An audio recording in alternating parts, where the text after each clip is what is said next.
everybody, and I am the painter. Welcome back to our show with a tribute to mastery. Today we're going to be doing another Bob Ross painting, and this one is going to be another dark canvas. So before we start, we're going to want to go ahead and cover the canvas with a layer of paint. We're going to be creating our dark color by mixing our dark blue as well as our brown. And we're just going to want to cover the entire canvas in it, and by the time that we're done, it should look black as well as fully mixed. The colors we're going to be using today are going to be white, brown, green, blue, yellow, and red. You only need these like 6 colors, and we're just going to be mixing them and stuff, and we're going to create some awesome things with them. Also, I got a new palette knife today. I'm looking forward to using it. We're going to take our fan brush, this is a new one too, and we're going to load it with white. It's going to show up really nicely on our dark canvas. We're going to go in here and we're going to just start making some clouds. And just sort of placing them in. Watch them play in the sky, having some fun.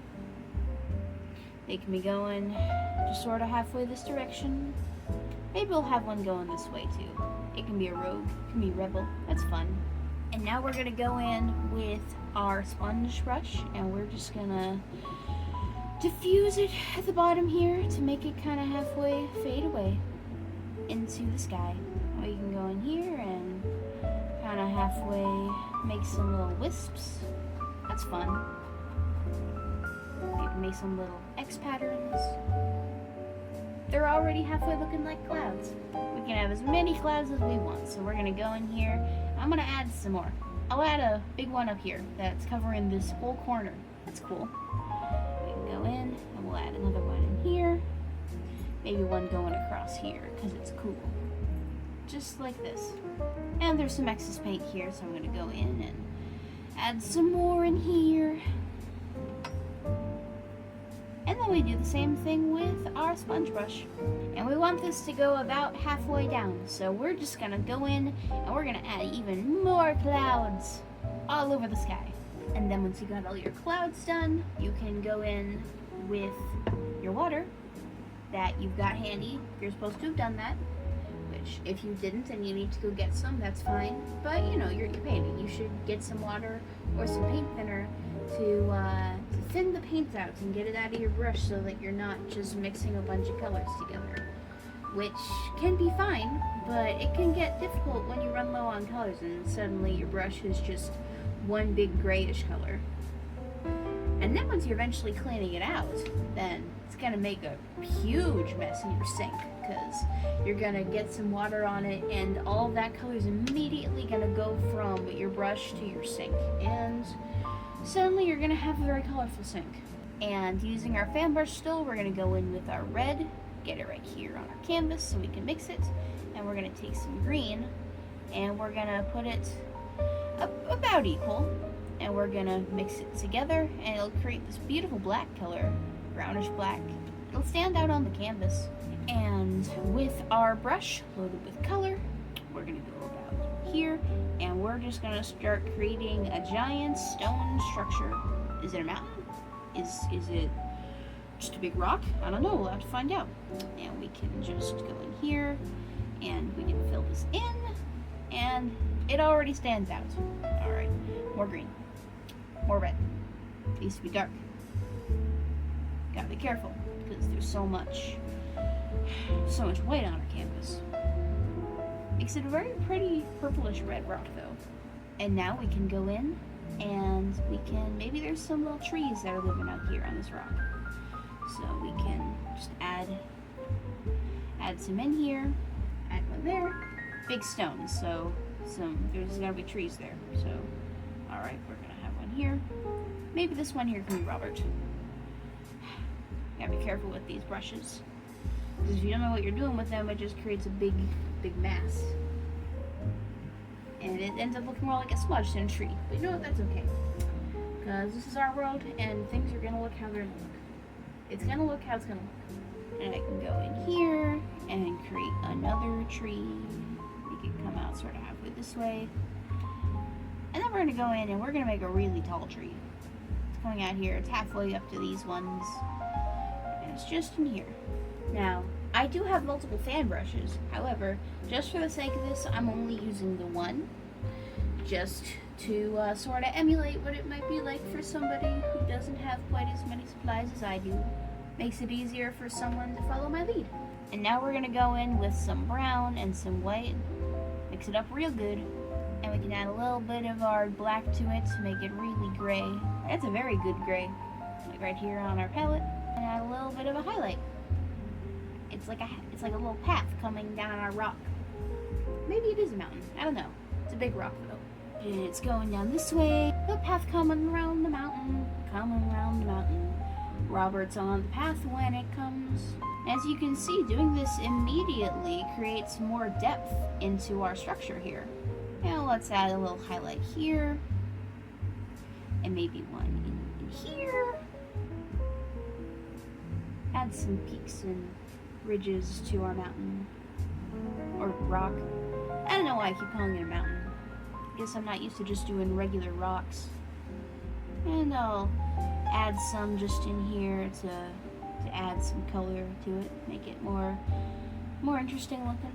You know, swishing the water around like this is probably one of my favorite parts, because if you do it fast enough, you can get a little bit of whirlpool going. You can't do it too fast though, especially if you got a lot of water in your cup, because if you do that, then it's gonna spill and it'll get on your painting, and then suddenly you've got a wet painting. And your painting didn't bring its swimsuit, so it's gonna mess it up, and you don't want that. It'll make its makeup run, which you know you're applying right now. And you don't want to see your precious work get flushed down the drain. So you gotta be careful with your water. And then we're gonna take our fan brush and load it with our black again. And we're just going to re-add where the rock is beneath the highlights. Brush strokes are very important because, like I've said in the past, brush strokes tell a story. And just the pattern of the brush strokes, your eyes see that and it immediately will put it into a bit of a perspective. And just using brush strokes, you're able to take one mountain and put it in front of another. And it's really amazing that you can just do that. I'm creating some more black paint for us. That went over really well, so why don't we go in here, being very careful not to bump into anything, and we can create another big rock right in here. Right in here. And we're just filling it in, taking our time. And now we're gonna put a little bit of some mist in, and we're just adding it down here at the base of the mountain. And it looks pretty strong now, but the more that you diffuse it, more like this, the more it just kind of blends in, like this. We can start going in here with it, and just soon we've got some more space for our mountain with some more white, some mist. We'll probably have to go in with our mist to, okay, 1 second. We'll probably have to go in with more white to make more mist, but for now, we've got a little bit of a path going for our mountain. Keep going in with more white. Make the white a bit easier to see. Not too much, but just a bit. Makes the tiniest bit of blue in there. And we'll add a little bit here. A little bit here. More white there. More white in this, especially. And we can go in with our black color, maybe a bit of our gray color mixed in. And we can go in here, and maybe there's another tree that lives up here. These trees, they live in your brush. You just gotta scare them out. I'll put another one right in here. Why not? The thing with working with all this paint is that eventually the colors start to mix together, and pretty soon you're painting with one giant grayish brownish color. And that can be annoying, especially with this specific technique. So you gotta be careful. Now maybe we can go with our gray and just add a bit more highlight in here. Just like that. Almost looks like a waterfall. That's pretty cool. We can go in here and add some more depth into our rock. Maybe it splits off here. That It's cool. Just adding some wherever we want. It adds more color and more depth to the rock. Now I'm gonna go in with my tiny detail brush and too much red on our brush. So we go in and we just get just a bit of red on our brush. Don't want to glob it. And we're gonna go in here and we're gonna highlight the edges on these stones here. These big old stones. Why is it red? Maybe it's catching the first rays of the sun, like the sunrise. Maybe it's the last rays. Maybe it's sunset. Maybe it's that nice time, like as the sun's already set, but there's still a little bit of color still in the sky. That's from the direction of the sunset. I think that would be nice. You don't want like too much, but you do want to be able to tell where it's coming from. And then we can go in with the first one that we did back here, and maybe we'll do the same thing. Right in here. Just doing some highlights on our highlights. That's fun. Highlights on the trees, maybe? And now why don't we go in with some white with our brand new palette knife. We're just gonna go in here and in here, it'll halfway do that, and we'll get some blue hue. We'll just go in here and we're adding in some water just in here. Doing it this way, it makes a very, very realistic water effect. It's very pretty. Pretty. Now I'm just gonna go in here and gotta wanna really cut him with the brush. Really cut him with the brush. And we can mix in some blue with our white and stuff. Because like I've said, our brush strokes, they tell a story. Diffuse this a bit. Now we're gonna go in with some white on our fan brush. And we're just gonna start creating some wave-like shapes for our water. Okay, we need some more white. And maybe just a touch of blue, so it picks that up more than the brown. And maybe we go in with a bit of blue and we add some undercurrent for our waves. That'll be fun. I'll add a bit going in this way. Doing it this way kind of gives it layers. And once we have our waves in here, we can simply use the paint that's on our fan brush to halfway try to disperse it a bit. Halfway also clean out our fan brush. Don't want to waste the paint. We're just making some more water. You gotta be careful when going back to areas you've already completed because they can get sticky really fast.